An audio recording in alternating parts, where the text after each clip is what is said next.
Hi guys. Hello. Hello. Hi, everybody. Hi. How are you doing? How are you? Today I have the Ickabog again. Chapter 51, 52, and 53. If you remember the Ickabog, it's real, completely real. So we're gonna be learning more about this Ickabog that is not bad, it's not mean. It seems he's actually caring for the children.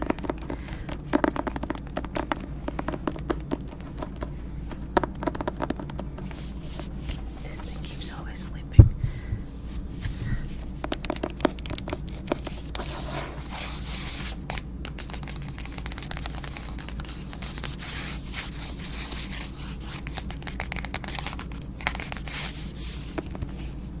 And I know I keep saying it, but we're almost done with the book.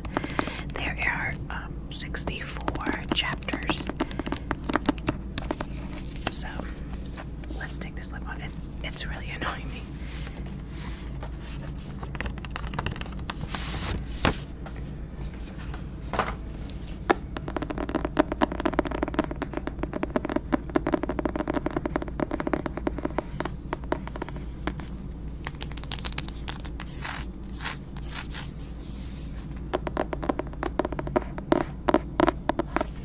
I would love to hear if you like the book so far, if you're enjoying the book, if you cannot wait till it be over.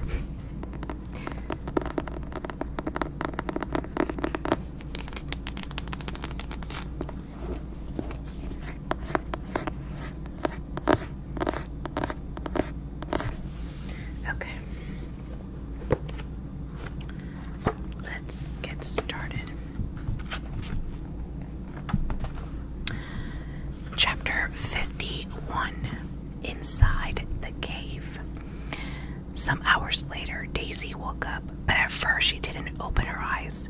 She couldn't remember being this cozy since childhood, when she'd slept beneath a patchwork quilt stitched by her mother, and woken every winter morning to the sound of a fire crackling in her grate. She could hear the fire crackling now and smell venison pies heating in the oven. So she knew she must be dreaming that she was back at home with both her parents. But the sound of flames and the smell of pie were so real. It then occurred to Daisy that instead of dreaming, she might be in heaven. Perhaps she'd frozen to death on the edge of the marsh without moving her body. She opened her eyes and saw a flickering fire and the raw hewn walls of what seemed to be a very large cavern, and she realized she and her 3 companions were lying in a large nest of what seemed to be unspun sheep's wool. There was a gigantic rock beside the fire, which was covered with long greenish brown marsh weed. Daisy gazed at this rock until her eyes became accustomed to the semi-darkness. Only then she realized that the rock, which was as tall as 2 horses, was looking back at her. Even though the old story said that Ickabog looked like a dragon or a serpent or a drifting ghoul, Daisy knew at once that this was the real thing. In panic, she closed her eyes again, reached out a hand through the soft mass of sheep's wool, found one of the other's back, and poked it. "What?" whispered Bert. "Have you seen it?" whispered Daisy, eyes still tightly shut. "Yes," breathed Bert. "Don't look at it." "I'm not," said Daisy. "I told you there was an Ickabog," came Martha's terrifying whisper. "I think it's cooking pies," whispered Roderick. All 4 lay quite still, with their eyes closed, until the smell of venison pie became so deliciously overpowering that each of them felt it would be almost worth dying to jump up, snatch a pie, and maybe wolf down a few mouthfuls before the Ickabog could kill them. Then they heard the monster moving. Its long, coarse hair rustled, and its heavy feet made loud, muffled thumps. There was a clunk, as though the monster had laid down something heavy. Then a low, booming voice said, "Eat them." All four opened their eyes. You might think the fact that the Ickabog could speak their language would be a huge shock, but they were already so stunned that the monster was real, that it knew how to make fires, and that it was cooking venison pies, that they barely stopped to consider that point. The Ickabog had placed a rough-hewn wooden platter of pies beside them on the floor, and they realized that it must have taken them from the frozen stock of food on the abandoned wagon. Slowly and cautiously, the four friends moved into sitting positions, staring up into the large, mournful eyes of the Ickabog, which peered at them through the tangle of long, coarse, greenish hair that covered it from the head to foot. Roughly shaped like a person, it had truly enormous belly and huge shaggy paws, each of which had a single sharp claw. "What do you want with us?" asked Bert briefly.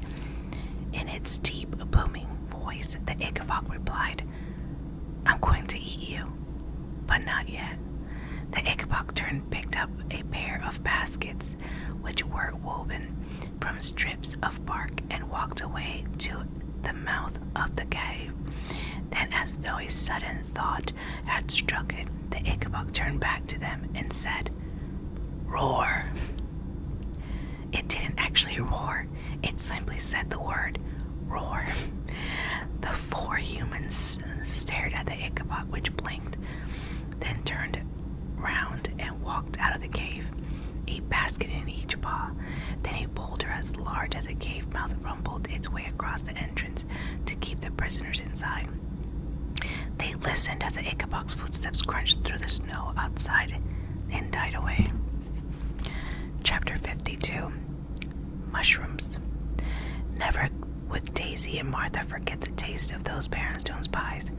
After the long years of cabbage soup at Ma Grunter's, indeed, Martha burst into tears after the first bite and said she'd never known food could be like this.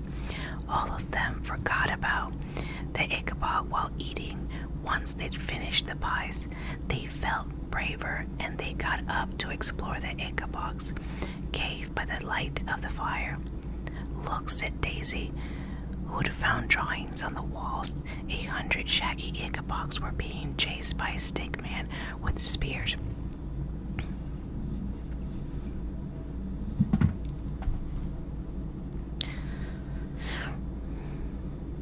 "See this one," said Roderick, pointing at the drawing close to the mouth of the cave.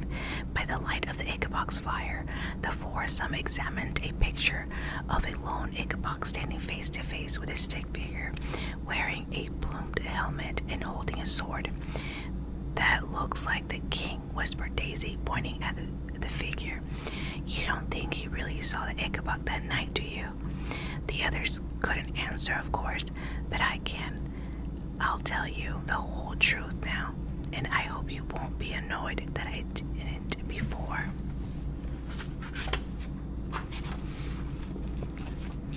Fred really did catch a glimpse of the Ickabog in the thick marsh mist that fatal night when Major Beamish was shot. I can also tell you that the following morning the old shepherd, who thought his dog had been eaten by the Ickabog, heard it whining and scratching at the door, and realized that faithful Patch had come home again, because of course Spittleworth had set the dog free from the brambles in which it was trapped. Before you judge the old shepherd too harshly for not letting the king know that the Patch hadn't been eaten by the Ickabog after all. You should remember that he was weary after his long journey to Choseville, and in any case, the king wouldn't have cared once Fred had seen the monster through the mist. Nothing and nobody would have persuaded him it wasn't real.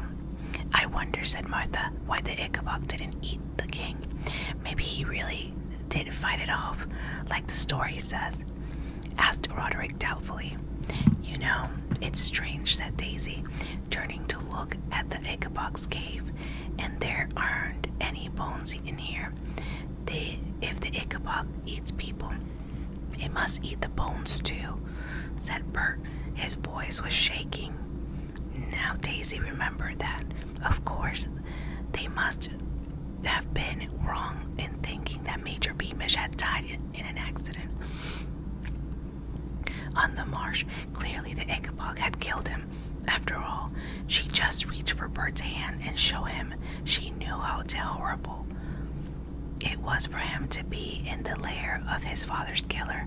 When they heard heavy footsteps outside again and knew the monster had returned, all four dashed back to the soft pile of sheep's wool and sat down in it as though they never moved. There was a loud rumble, and the Ickabog rolled back the stone, letting in the wintry chill. It was still snowing hard outside, and the Ickabog had a lot of snow trapped in its hair.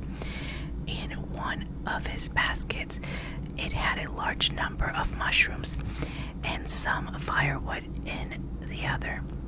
It had some frozen Choseville pastries. While the humans watched the Ickabog build the fire again and placed the icy block of pastries on the flat stone beside it, where they slowly began to thaw. Then, while Daisy, Bert, Martha, and Roderick watched the Ickabog began eating mushrooms.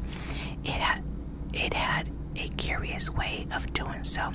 It speared a few at a time on the single spike protruding from each paw, then picked them off delicately in its mouth one by one, chewing them up with what looked like a great enjoyment. After a while, it seemed to be aware that the four humans were watching it. Roar, it said again, and fell back to ignoring them until it had eaten all the mushrooms, after which it carefully lifted the unfrozen Choseville pastries off the warm rock and offered them to the humans in its huge hairy paws. It's trying to fatten us up, said Martha in a terrified whisper, but nevertheless she seized a voldrol fancy, and the next second her eyes were closed in ecstasy. After the Ickabog and the humans had eaten, the Ickabog put its two baskets away tidily in a corner, poked up the fire, and moved her to the mouth of the cave, where the snow continued to fall, and the sun was beginning to set, with a strange noise you'd recognize if you'd ever heard a bagpipe inflate before somebody starts to play it. The Ickabog drew it in breath and began to sing in a language none of the humans could understand. This song echoed forth over the marsh of the darkness fell. The four humans listened and soon left drowsy, and one by one sank back into the nest in sheep's wool and fell asleep.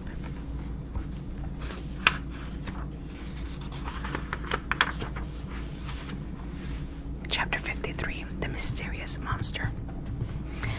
It was several days before Daisy, Bert, Martha, and Roderick plucked up courage to do anything other than eat the frozen food that the Ickabog brought them from the wagon, and watched the monster eat the mushrooms and foraged for itself.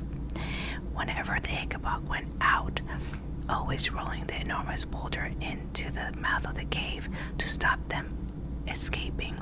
They discussed its strange ways, but in low voices in case it was lurking on the other side of the boulder listening.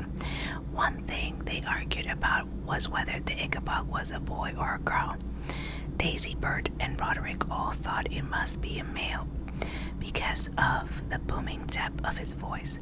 But Martha, who looked after sheep before her family had starved to death, thought the Ickabog was a girl. Its belly growing, she told them. I think it's going to have babies.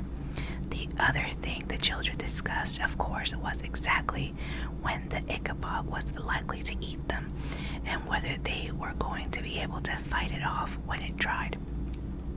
I think we've got a bit of time, said Bert, looking at Daisy and Martha, who were still very skinny from their time at the orphanage. You two wouldn't make much of a meal. If I got it round the back of the neck, said Roderick, miming the action, and Bert hit it really hard in the stomach. We'll never be able to overpower the Ickabog, said Daisy. It can move a boulder as big as itself. We're nowhere near strong enough. If only we had a weapon, said Bert, standing up and kicking a stone across the cave. Don't you think it's odd, said Daisy, that all we've seen the Ickabog eat is mushrooms? Don't you feel as though it's pretending to be fiercer than it really is? It eats sheep, said Martha.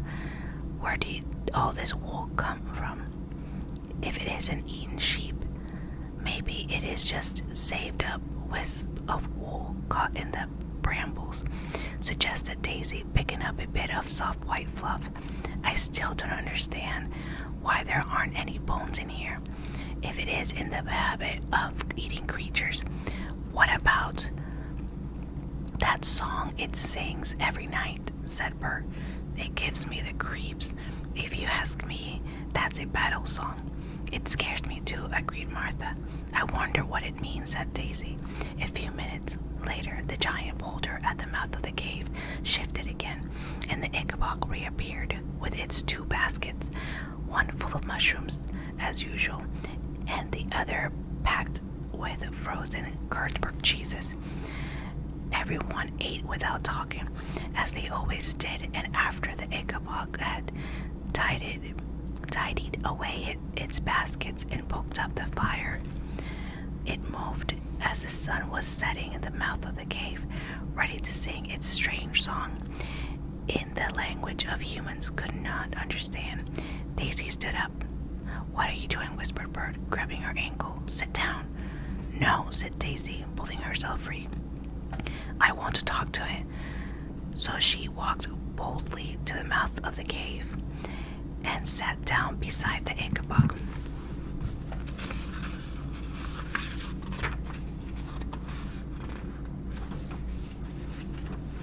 And that's it for today. He doesn't seem that bad. Well, if it's a he. But I guess we'll find out in the next few chapters. I wonder, actually, that's a good observation that Martha did about saying that the belly was big or getting bigger. So I'm wondering if it is a girl and that she is pregnant. So we will see.